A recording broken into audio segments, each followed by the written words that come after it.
Ipinatupad na ngayong araw ang Immigration Lookout Bulletin Order na nilabas ng Department of Justice laban kay suspended Bamban Tarlac Mayor Alice Guo at 17 na iba pa. Yan ang ulat ni Luisa Erispe. Matapos masampahan ng reklamo na qualified human trafficking sa Department of Justice noong isang linggo, bantay sarado na ng pamahalaan ang mga biyahe ni Bamban Mayor Alice Guo, dating Technology and Resource Center Director General Dennis Cunanan at 16 na iba pa. Ito ay dahil naglabas na ng Immigration Lookout Bulletin Order ang Department of Justice laban sa kanila. Ito ay para mamonitor kung lalabas ba ng bansa o hindi sina Guo at iba pang respondent sa reklamo. Sa bisa ng ILBO, ipinag-uutos sa Bureau of Immigration na bantayan ang bawat kilos ng mga ito at i-alerto ang mga kinauukulan sa anumang tangka na lumabas ng bansa. Ang ILBO ay pinirmahan noong Biyernes, June 21. Mismong araw din na nasampahan ng reklamo sina Guo at iba pa.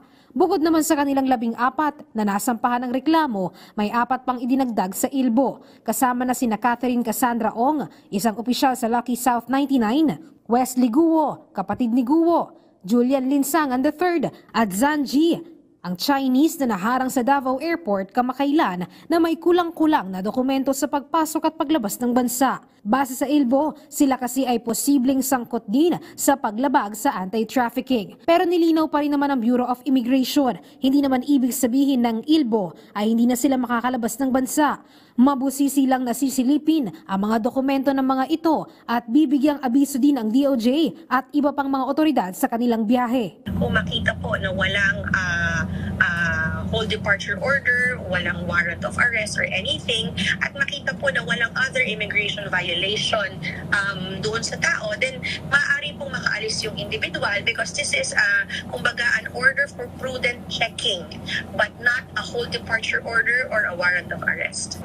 Pero sabi nga ng Department of Justice, hindi naman sila titigil sa basta ILBO lang dahil ang susunod nilang hakbang, humiling ng Precautionary Whole Departure Order o PHDO para masigurong hindi makakatakas sina Guo at iba pa mula sa ginagawang investigasyon.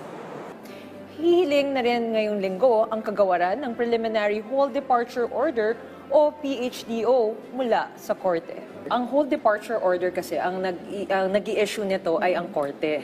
So, sa pamamagitan ng ILBO, manonotify kaagad ang DOJ kapag may attempt na lumabas ang isa sa mga respondents sa kaso na ito. Sa ngayon, wala pang pahayag ang kampo ni Guo sa ILBO na inilabas laban sa kanila, habang si Cunanan naman na isa rin sa kasama sa ILBO, tumatanggi pa rin magkomento. Sabi naman ng Bureau of Immigration, hanggang sa ngayon, wala pa silang namamataang biyahe ng mga respondents sa reklamo. Luisa Erispe para sa Pambansang TV sa Bagong Pilipinas.